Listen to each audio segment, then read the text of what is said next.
जय हिंद दोस्तों, मैं हूं आपका दोस्त केबी और आज के इस वीडियो में हम आज़ाद भारत से संबंधित सबसे महत्वपूर्ण जीके के प्रश्नों को डिस्कस करेंगे। तो यह वीडियो आपके लिए काफ़ी ज़्यादा महत्वपूर्ण होगा क्योंकि आज़ादी के बाद में जो हमारा भारत रहा है उससे संबंधित प्रश्न सबसे ज़्यादा परीक्षाओं में पूछे जाते हैं। तो इसीलिए पूरे वीडियो को ध्यान से देखिएगा। इस वीडियो की जो क्विज़ है वह भी आपको ऐप के ऊपर मिल जाएगी, तो ऐप के ऊपर जा करके आप इसके क्विज़ भी दे सकते हैं। और अगर अभी तक आपने चैनल को सब्सक्राइब नहीं किया है तो नीचे आपको सब्सक्राइब का बटन दिख रहा होगा, उस पर क्लिक करके ऑल नोटिफिकेशन को ऑन कर लें जिससे आपको आने वाली हर वीडियो की नोटिफिकेशन मिलती रहे। तो चलिए इस वीडियो की शुरुआत करते हैं। पहला प्रश्न है, राष्ट्रमंडल खेलों का भारत में पहली बार आयोजन किस वर्ष किया गया था? राष्ट्रमंडल यानी कि बात हो रही है कॉमनवेल्थ गेम्स की, और इसका पहली बार आयोजन भारत में किया गया था वर्ष 2010 में। तो इस प्रश्न का ऑप्शन बी करेक्ट होगा। और 2010 में यह राष्ट्रमंडल खेलों का 19वां संस्करण था। तो इसे भी आपको ध्यान रखना है। 3 से लेकर के 14 अक्टूबर तक इसका आयोजन किया गया था। और मुख्य आयोजन यानी कि जो इस खेल का मेन इवेंट था उसका आयोजन जवाहरलाल नेहरू स्टेडियम नई दिल्ली में किया गया था। तो ये आपको याद रखना है। आज़ाद भारत के पहले भारतीय कमांडर इन चीफ कौन थे? तो आज़ाद भारत के पहले कमांडर इन चीफ थे के.एम. करियप्पा। तो इस प्रश्न का ऑप्शन ए करेक्ट होगा। अब के.एम. करियप्पा जी के बारे में आपको कई सारी चीज़ें ध्यान रखनी है, जैसे कि 15 जनवरी 1949 को ये स्वतंत्र भारत के पहले कमांडर इन चीफ बने थे। और इसीलिए हम लोग 15 जनवरी को सेना दिवस के रूप में भी मनाते हैं। इसके अलावा इनके बारे में आपको ये ध्यान रखना है कि 5 स्टार फील्ड मार्शल का पद प्राप्त करने वाले ये भारतीय सेना के पहले अधिकारी थे। अभी तक 2 लोगों को 5 स्टार फील्ड मार्शल का पद मिला है, जिनमें से एक हमारे हैं के.एम. करियप्पा जी और दूसरे हैं सैम मानेकशॉ। तो इन दोनों के नाम आपको यहाँ पर याद रखने हैं। भारत के सर्वोच्च न्यायालय की स्थापना किस वर्ष हुई थी? ये काफ़ी ज़्यादा महत्वपूर्ण प्रश्न है और कई बार रिपीट हुआ है, तो ध्यान रखिएगा। 26 जनवरी 1950 को हमारे देश के सर्वोच्च न्यायालय की स्थापना की गई थी। तो इस प्रश्न का ऑप्शन डी करेक्ट होगा। हालांकि 1 अक्टूबर 1937 को फेडरल कोर्ट ऑफ इंडिया के रूप में ये स्थापित हुआ था, लेकिन हमारे देश का सुप्रीम कोर्ट ये कब बना था? तो ये बना था 26 जनवरी 1950 को। और आपको यहाँ पर हमारे सुप्रीम कोर्ट के पहले मुख्य न्यायाधीश का नाम भी याद रखना है, जो कि है हीरा लाल जे कानिया, यानी कि ये हमारे पहले मुख्य न्यायाधीश थे सुप्रीम कोर्ट के। यहाँ पर आपको ये ध्यान रखना है कि जो हमारा सुप्रीम कोर्ट होता है उसमें कुल न्यायाधीशों की संख्या होती है 34, जिनमें से 33 हमारे न्यायाधीश होते हैं और एक हमारे मुख्य न्यायाधीश होते हैं।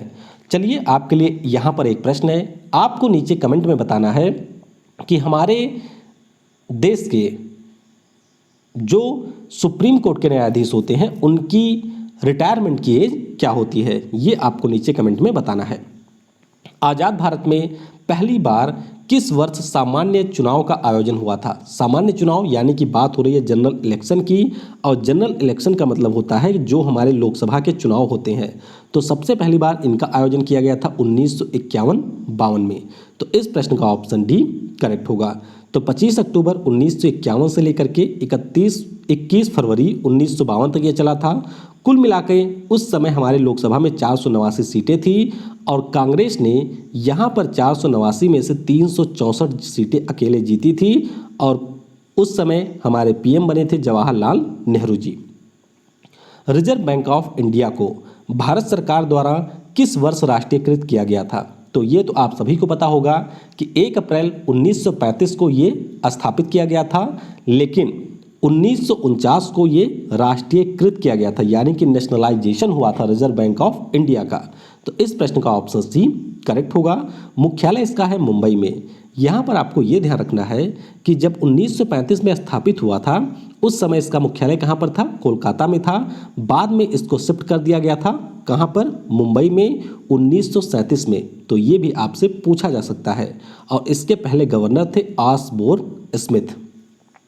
18 अगस्त 1951 को भारत के पहले आईआईटी के रूप में किस आईआईटी का उद्घाटन किया गया था, यानी कि हमारे देश की पहली आईआईटी कौन बनी थी? तो आईआईटी खड़गपुर, जो कि आपको पश्चिम बंगाल में मिलेगा, यह भारत का पहला आईआईटी संस्थान था। तो ये आपको याद रखना है। योजना आयोग, यानी कि बात हो रही है प्लानिंग कमीशन की, तो इसका गठन किस वर्ष किया गया था? तो प्लानिंग कमीशन, इसका गठन किया गया था 15 मार्च 1950 को। तो इस प्रश्न का ऑप्शन बी करेक्ट होगा। और जो हमारी पहली पंचवर्षीय योजना थी वह हेराल्ड डोमर मॉडल के ऊपर आधारित थी और ये चली थी अप्रैल 1951 से 1956 तक। योजना आयोग के बारे में आपको ये याद रखना है कि इसे समाप्त कर दिया गया था और इसका स्थान अब ले लिया है नीति आयोग ने। 4 अगस्त 1956 को भारत की पहली परमाणु भट्टी, जिसका नाम है अप्सरा, तो इसका उद्घाटन किस शहर में किया गया? तो इसका उद्घाटन किया गया था मुंबई में। तो यहाँ पर ऑप्शन बी करेक्ट होगा। और इसके बारे में आपको ये ध्यान रखना है कि इसका निर्माण यूनाइटेड किंगडम की सहायता से भाभा एटॉमिक रिसर्च सेंटर के द्वारा किया गया था, जिसे हम लोग बार्क के नाम से जानते हैं। तो बार्क के द्वारा यूनाइटेड किंगडम के सहयोग से अप्सरा नाम की भारत की पहली परमाणु भट्टी का उद्घाटन मुंबई में किया गया था। 4 मार्च 1966 को पीएम लाल बहादुर शास्त्री की ताशकंद में मृत्यु हुई। तो ताशकंद किस देश की राजधानी है? तो याद रखिएगा, जो ताशकंद है ये उज्बेकिस्तान की राजधानी है, जो कि मध्य एशिया का एक देश है। तो इस प्रश्न का ऑप्शन डी करेक्ट होगा। और ये यहाँ पर ताशकंद सम्मेलन में भाग लेने के लिए पहुंचे थे।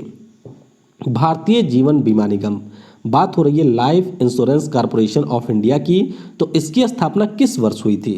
तो इसकी स्थापना हुई थी 1956 में। तो इस प्रश्न का ऑप्शन बी करेक्ट होगा। भारतीय जीवन बीमा अधिनियम के द्वारा 1 सितंबर 1956 को इसकी स्थापना की गई थी। मुख्यालय है मुंबई में और प्रेजेंट टाइम में इसके अध्यक्ष कौन है? MR कुमार जी।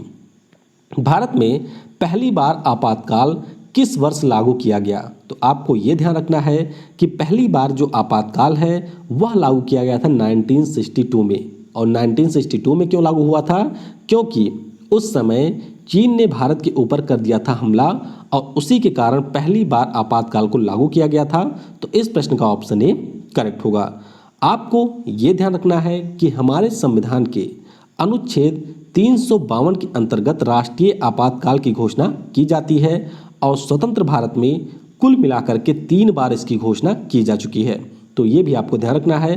पहली बार 1962 में हुआ था, फिर पाकिस्तान के समय जब युद्ध हुआ था 1971 में तब हुआ था, और 1975 में जब इंदिरा गांधी जी ने इमरजेंसी लगाई थी तो उस समय भी ये आपातकाल लागू हुआ था।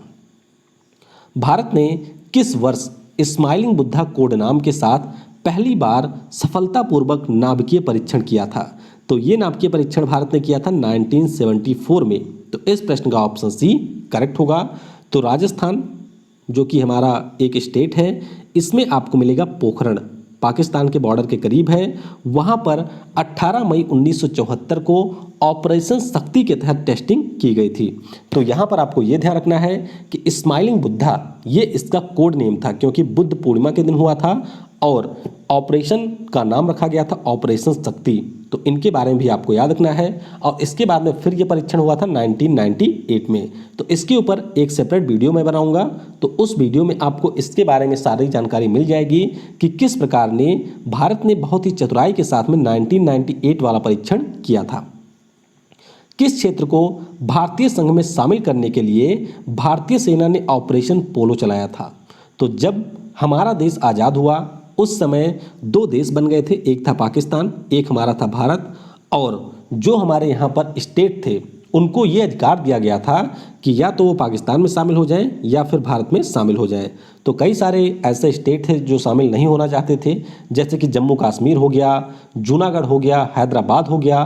तो हैदराबाद को भारतीय संघ में शामिल करने के लिए भारतीय सेना ने ऑपरेशन पोलो चलाया था। तो इस प्रश्न का ऑप्शन बी करेक्ट होगा। और उस समय हैदराबाद के जो आखिरी निजाम थे जिनका नाम था ओस्मान अली खान, इन्होंने ये घोषणा कर दी थी कि हम स्वतंत्र रहेंगे, यानी कि हम आज़ाद एक देश रहेंगे और हम भारतीय संघ में शामिल नहीं होंगे।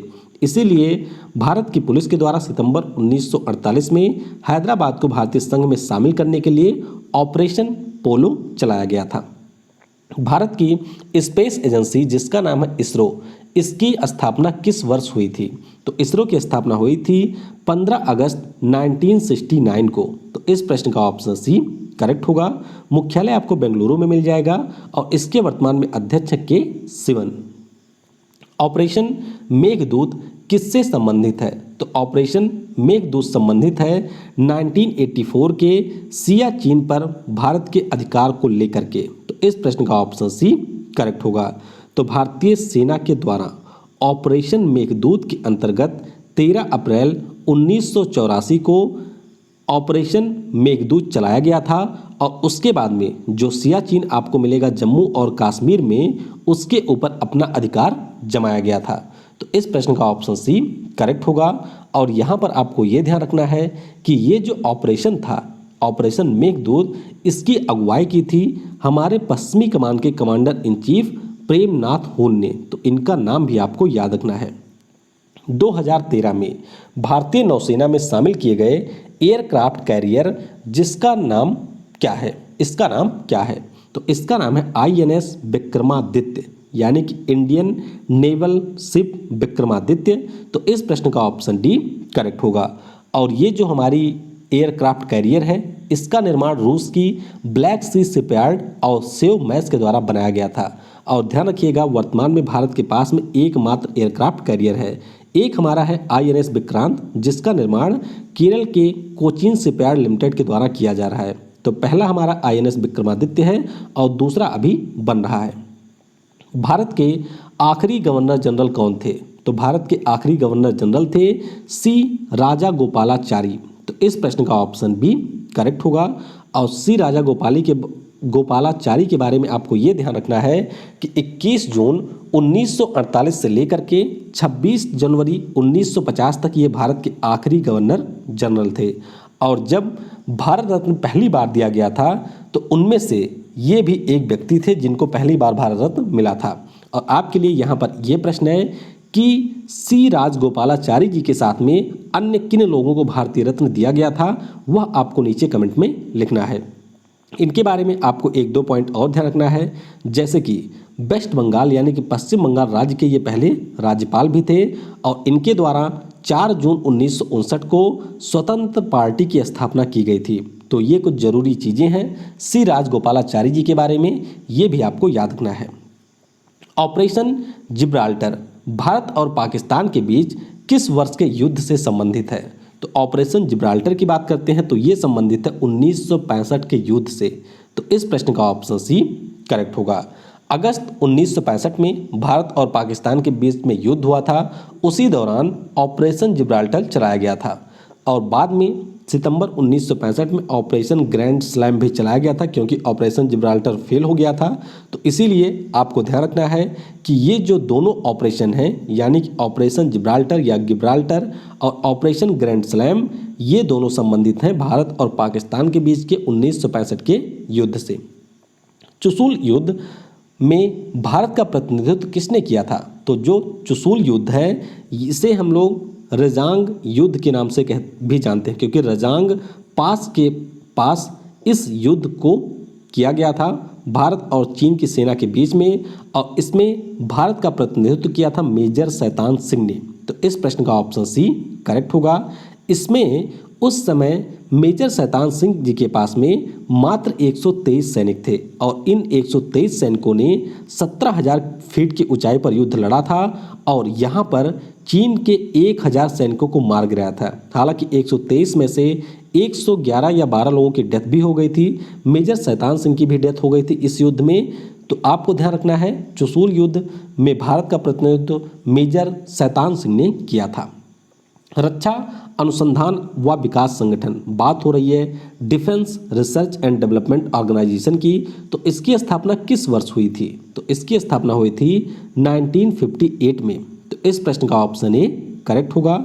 और बात करते हैं तो इसका मुख्यालय दिल्ली में है और अध्यक्ष वर्तमान में है जी सतीश रेड्डी। स्वतंत्र भारत की पहली महिला कैबिनेट मंत्री कौन थी? काफ़ी ज़्यादा महत्वपूर्ण प्रश्न है, ध्यान रखिएगा। राजकुमारी अमृत कौर स्वतंत्र भारत की पहली महिला कैबिनेट मंत्री थी। और इन्हें कौन सा मंत्रालय मिला था? तो स्वास्थ्य मंत्रालय इन्हें मिला था। और 1947 से लेकर के 1957 तक ये भारत की पहली स्वास्थ्य मंत्री थी। और जब हमारे भारतीय संविधान सभा का गठन किया गया था तो उसकी ये एक सदस्य भी थी, अध्यक्ष नहीं, ये एक सदस्य थी। तो ध्यान रखिएगा, राजकुमारी अमृत कौर भारत की पहली महिला कैबिनेट मंत्री थी।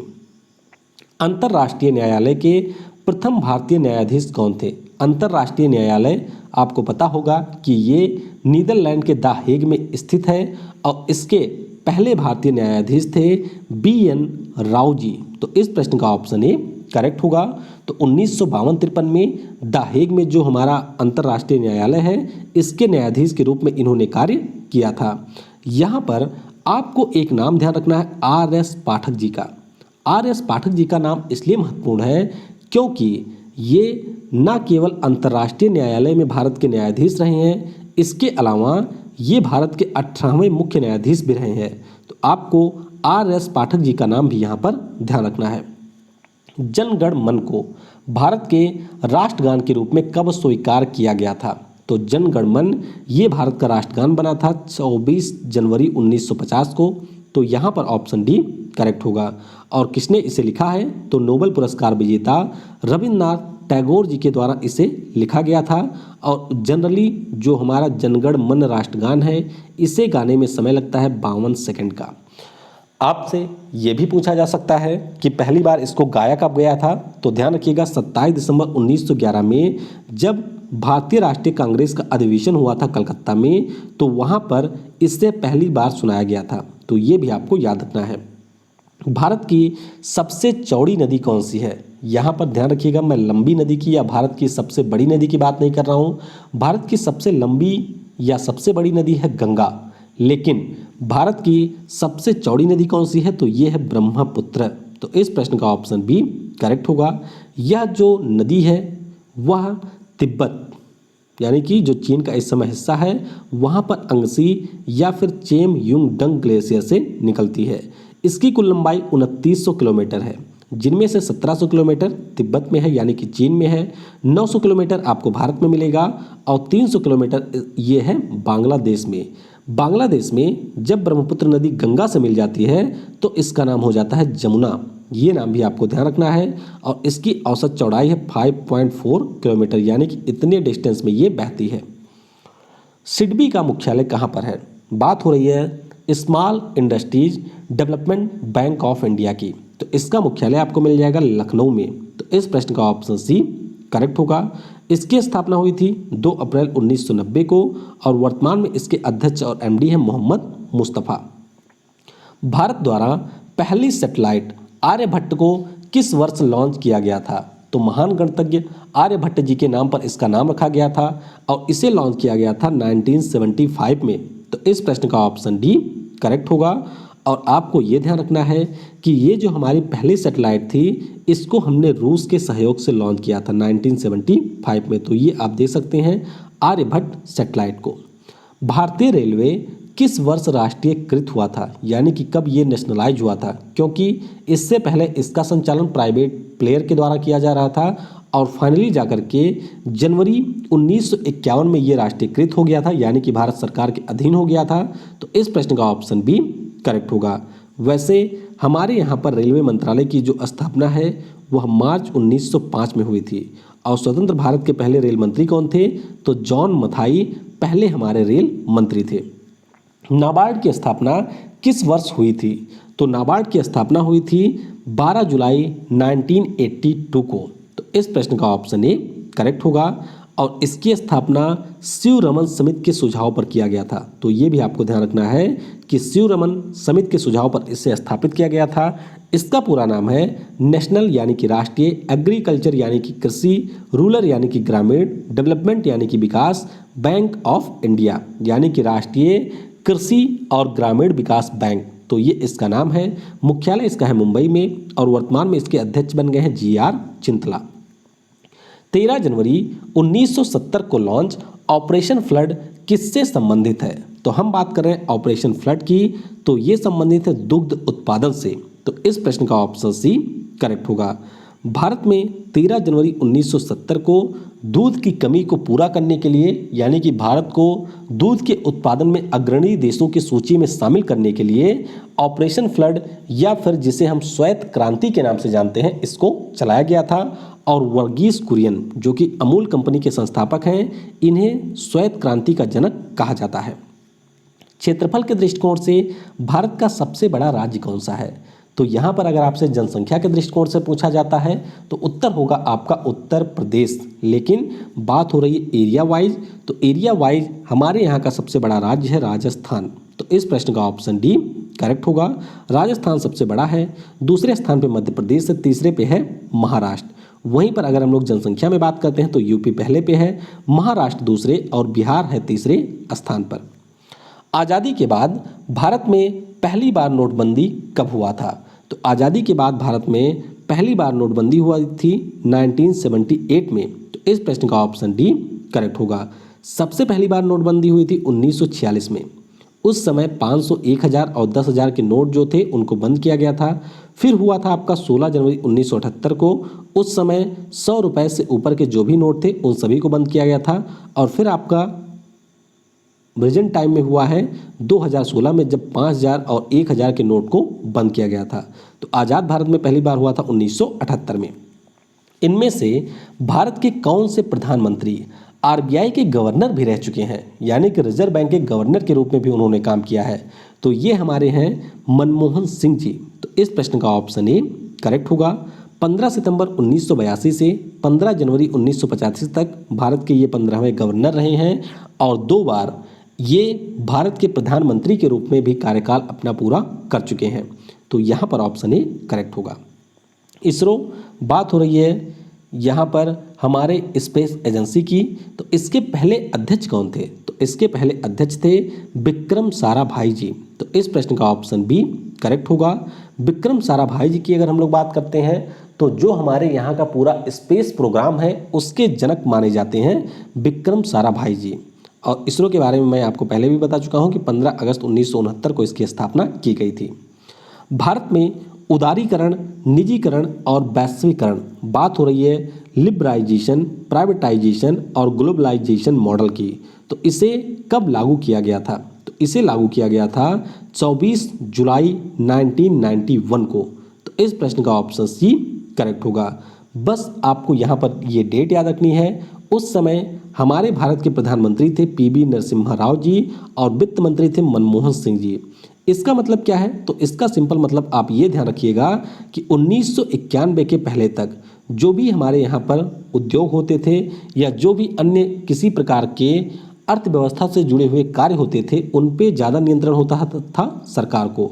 अब यहाँ पर इसे अन्य देशों की कंपनियों के लिए या फिर हमारे देश में जो प्राइवेट प्लेयर हैं उनके लिए ओपन कर दिया गया था, यानी कि मार्केट को खोल दिया गया था। तो ये हुआ था 24 जुलाई 1991 को। महात्मा गांधी जी की छवि को किस वर्ष भारत की करेंसी नोट पर मुद्रित किया गया? तो ये मुद्रित किया गया था 1996 को।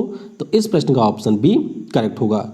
और इसकी शुरुआत हुई थी 10 और 500 रुपए के नोट से। तो ध्यान रखिएगा 1996 में गांधी जी हमारे नोट पर आ गए थे। भारत का सबसे लंबा बांध कौन सा है? तो सबसे लंबा हमारे भारत का बांध है हीराकुंड बांध, जो कि उड़ीसा में महानदी के ऊपर बना हुआ है। तो इस प्रश्न का ऑप्शन सी करेक्ट होगा। तो यहाँ पर जो मुख्य बांध है उसकी लंबाई है 4.8 किलोमीटर। तो आपको ध्यान रखना है हीराकुंड बांध महानदी पे है और उड़ीसा राज्य में ये स्थित है। भारत में पहला परमाणु ऊर्जा संयंत्र, बात हो रही है एटॉमिक पावर प्लांट की, तो ये किस राज्य में स्थापित किया गया? तो ये जो पावर प्लांट है ये स्थापित किया गया था महाराष्ट्र में। तो इस प्रश्न का ऑप्शन ए करेक्ट होगा। महाराष्ट्र में आपको मिलेगा तारापुर। वहाँ पर 28 अक्टूबर 1969 को इसे स्थापित किया गया था। यहाँ पर आपको कुल 4 इकाइयाँ मिलेंगी।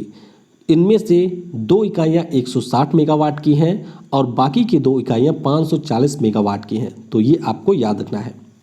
भारत सरकार ने किस वर्ष एशियाई हाथी को राष्ट्रीय धरोहर पशु घोषित किया? तो भारत सरकार के द्वारा 2010 में इसे राष्ट्रीय धरोहर पशु घोषित किया गया था। तो इस प्रश्न का ऑप्शन सी करेक्ट होगा। और आपको ध्यान रखना है कि जो एशियाई हाथी होते हैं मुख्य रूप से ये हमारे भारतीय उपमहाद्वीप के साथ साथ दक्षिणी पूर्वी एशिया के जो देश है वहाँ पर पाए जाते हैं, जैसे भारत हो गया, नेपाल हो गया, श्रीलंका हो गया, बांग्लादेश हो गया, फिर आप चले जाइए मलेशिया में, थाईलैंड में या फिर इंडोनेशिया में, तो यहाँ पर भी एशियाई हाथी पाए जाते हैं। इनके बारे में आपको दो चीज़ें और ध्यान रखनी है। एक तो यह है कि IUCN, जिसे हम लोग international union for conservation of nature के नाम से जानते हैं, इसकी रेड लिस्ट में इंडेंजर्ड कैटेगरी में है और इसका वैज्ञानिक नाम है एलिफेस मैक्सिमस। ये इसका वैज्ञानिक नाम है।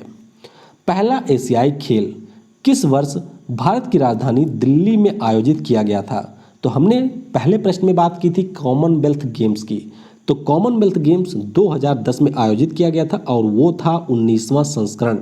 लेकिन जो हमारा पहला एशियाई खेल हुआ था वह हमारे देश में ही आयोजित किया गया था 1951 में। तो इस प्रश्न का ऑप्शन डी करेक्ट होगा। 4 से लेकर के 11 मार्च 1951 तक ये चला था और ये भारत के लिए काफ़ी बेहतर भी रहा था, क्योंकि भारत ने इस टूर्नामेंट में कुल मिलाकर के 15 स्वर्ण, 16 रजत और 20 कांस्य पदक जीते थे।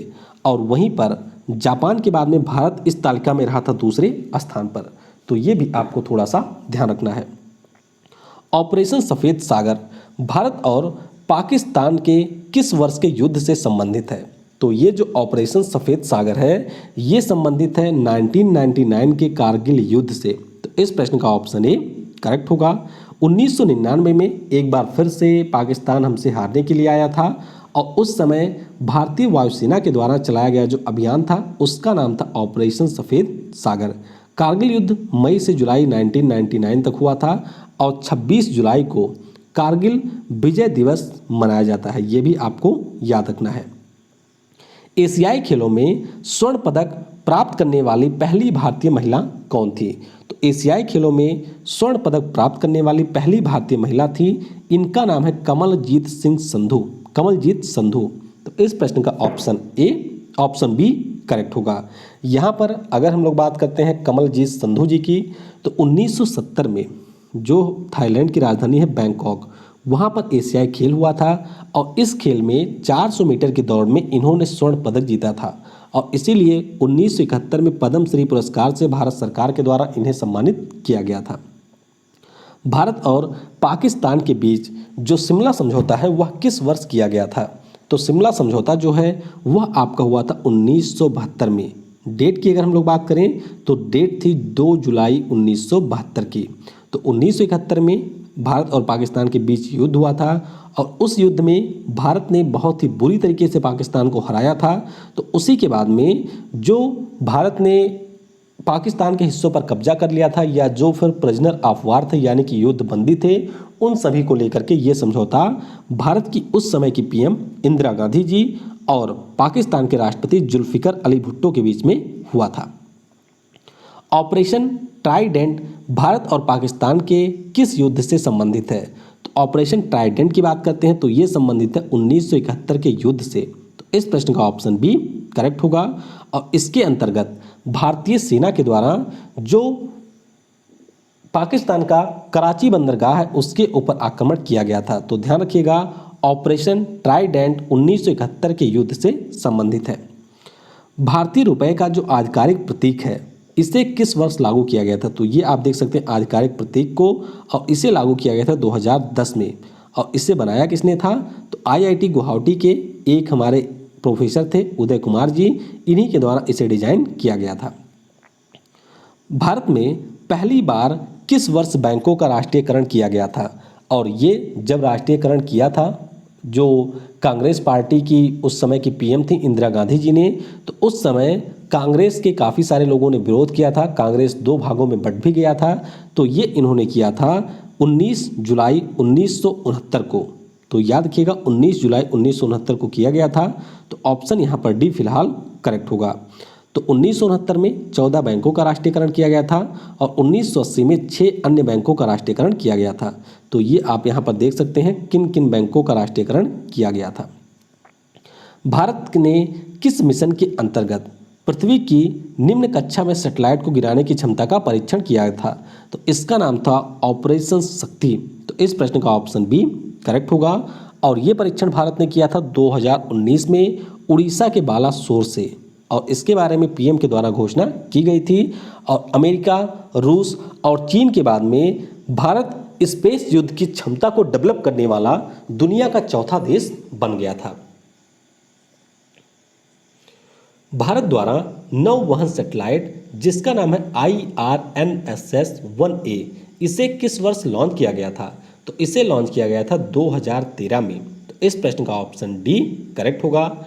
नौवहन सैटेलाइट का मतलब ये होता है जैसे जीपीएस है कहाँ का, अमेरिका का, उसी प्रकार से भारत का अपना नौवहन सैटेलाइट है। इसे जुलाई 2013 में लॉन्च किया गया था और इसे हम लोग Indian regional navigation satellite system के नाम से जानते हैं। बाद में इसका नाम चेंज भी किया गया था, नाम था इसका नेविगेशन विद इंडियन कॉन्स्टेलेशन, तो ये इसका एक और नाम भी है।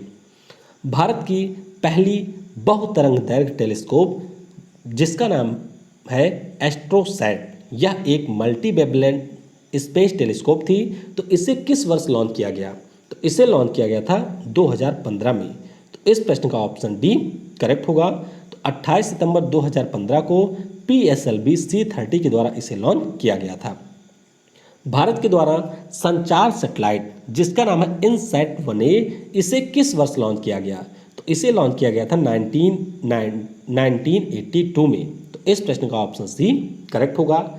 INSAT का पूरा नाम है इंडियन नेशनल सैटेलाइट सिस्टम और इसे इसरो ने नासा की मदद से लॉन्च किया था। नासा जो कि अमेरिका की स्पेस एजेंसी है। आज के वीडियो का आखिरी प्रश्न है, गैलीलियो वैश्विक नौवहन सैटेलाइट प्रणाली किस स्पेस एजेंसी द्वारा लॉन्च की गई थी? तो इसे लॉन्च किया गया था ESA यानी कि यूरोपियन स्पेस एजेंसी के द्वारा। तो इस प्रश्न का ऑप्शन डी करेक्ट होगा और इसमें कुल मिलाकर के 30 सैटेलाइट हैं। तो यहाँ पर हम लोगों ने 50 सबसे महत्वपूर्ण प्रश्नों को डिस्कस किया। ये वीडियो आपको कैसा लगा इसके बारे में अपना फीडबैक जरूर दीजिएगा और अगर आप चैनल पर नए हैं तो चैनल को सब्सक्राइब करके बेल आइकन को जरूर क्लिक कर लें, क्योंकि आपको यहाँ पर इसी प्रकार से स्टैटिक जीके की सबसे बेहतर वीडियो मिला करेंगी। Thanks for watching. जय हिंद, जय भारत और सबसे ज़रूरी, पढ़ेगा भारत तो बढ़ेगा भारत।